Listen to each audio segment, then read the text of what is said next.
que versará sobre dos temas interesantes, la captura de CO2 y la producción de fertilizantes. Hablaremos de un sistema de purificación del biometano con captura simultánea del CO2 en fertilizante potásico, que dará José Bermello García, director de Desarrollo de Negocio del CIEP.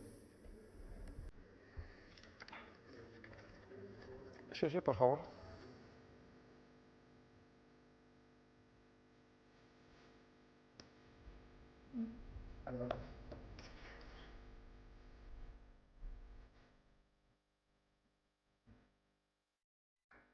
Buenos días a todos.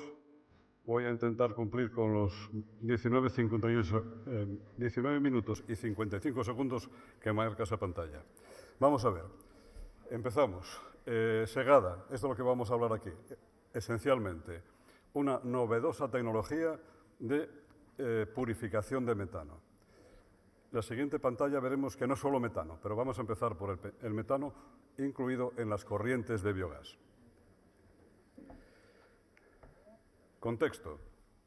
En esta pantalla veis unos cuantos cuadros que se refieren a la tecnología de gasificación por plasma que incluye una tecnología de separación de gases de las cuales extraemos el paquete tecnológico Segada de purificación de metano.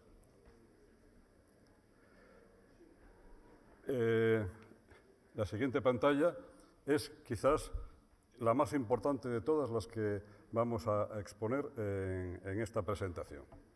Veis un gran cuadrado verde que responde precisamente a esa caja negra que en la práctica sería ese paquete tecnológico de separación de gases, no solamente de purificación de metano, insisto, separación de gases en general, que en función de la corriente de biogás entrante, perdón, de la corriente de gas entrante, y en función de una serie de reactivos, normalmente en hidróxidos, pues nos permitirá obtener, lo que vemos abajo y a la derecha, pues diferentes carbonatos. Si metemos hidróxido potásico, pues podemos obtener bicarbonato potásico o carbonato potásico. Si metemos pues, magnesio, pues aparecerán carbonatos de magnesio. Pues bien, todo esto se desarrolla mediante una tecnología que, insisto, es basada en los coeficientes diferenciales de disolución de gases en agua. Por tanto, simultáneamente al procesamiento del metano, obtenemos en un convertidor adicional, que es un tanque luego lo explicamos con un poco más de detalle, obtenemos todos esos carbonatos y, muy importante, con la siguiente condición. El consumo de energía no supera en ningún caso ninguno de los convencionales. Las ventajas competitivas las resumimos en esta pantalla. Las económicas, luego las detallamos un poco más. Los costes de obtención, los costes energéticos y los costes generales, incluidos los de explotación respecto de las plantas convencionales, da igual que sean aminas, que sean membranas, que sean PSA, pues son notablemente inferiores. Eso sí, por descontado, ayudaos, y tenemos que centrarnos en ello posteriormente, con las ventajas comerciales que da los productos comerciales que se obtienen simultáneamente. El concepto de eficiencia tiene que ver con que precisamente, pues, luego lo concretamos también en otra pantalla para que veáis un número concreto. Como la mayoría de las reacciones son exotérmicas, se obtienen grandes cantidades de calor aprovechable. En el caso de plantas de biogás y, por tanto, de plantas de biometano, pues podríamos llegar a la conclusión de que una parte importante del calor que se genera puede ser suficiente para calentar la totalidad de los digestores que realizan precisamente la digestión anaerobia de los sustratos correspondientes. Y las medioambientales las incluimos bajo el concepto de inocuo, por decirlo de alguna manera. En la práctica conseguimos cero emisiones. Esto vale también para la gasificación por plasma, que posteriormente abundaremos un poco en ello, y cero residuos y cero vertidos. Acerca de los componentes del biogás, que la separación de gases por disolución diferencial en agua consigue, pues poco hay que decir, los conocéis y por descontado, pues ahí tenéis los más importantes de ellos. Pues bien, ninguno de ellos queda por descontado en el metano y ninguno de ellos se libera a la atmósfera, ni siquiera a los vertidos correspondientes, en su caso. Un caso práctico, que por otra parte no es innecesario, si estamos hablando de biometano, se supone que vamos a conseguir, lógicamente, que las concentraciones de los principales contaminantes, por así decir, sean inferiores a lo que marca la normativa correspondiente. Bueno, pues cualquiera que sea el rango de composición del biogás, da lugar a que precisamente el resultado final sea el que nos interesa que sea. Capacidades de procesamiento.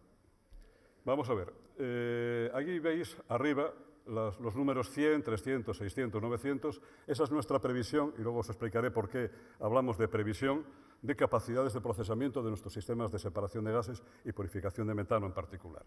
100 metros cúbicos, o sea, 100 normal metros cúbicos hora de biogás, 300, 600, 900.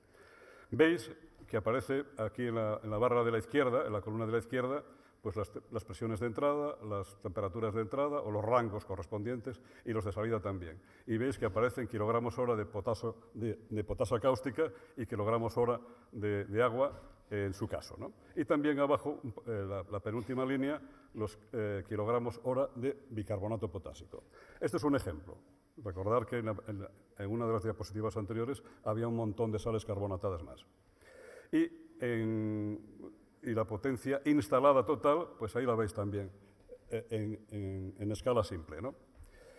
Bien, pues, ¿por dónde empezamos? Vamos a coger el primer caso, relativo al bicarbonato potásico que figura ahí. Insisto, es un mero ejemplo, no que nadie se fije en el bicarbonato potásico como única sal que podemos generar concentrando el CO2 procedente de la corriente de biogás. Lo que ahí se muestra es una correlación de masas en la práctica, que resulta de la siguiente relación. Por cada kilo de potasa cáustica generamos 1,8 kilos de bicarbonato potásico.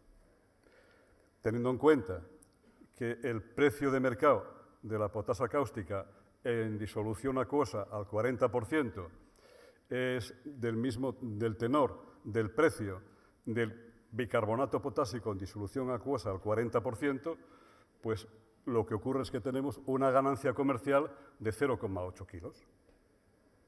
Bien, y ese margen diferencial es el que podemos imputar como ingreso neto en la planta correspondiente, en la planta de purificación de metano. En cuanto a la energía, pues esencialmente hay dos bombas, un compresor que comprime el gas para llevarlo al lavador de gases, que tiene 3 tecnologías de lavado, y una bomba de recirculación de condensados entre un tanque de servicio y el lavador, que, como decía, incluye 3 tecnologías de lavado de gases. Ninguna de esas, solamente una está funcionando continuamente y el compresor la mitad del tiempo.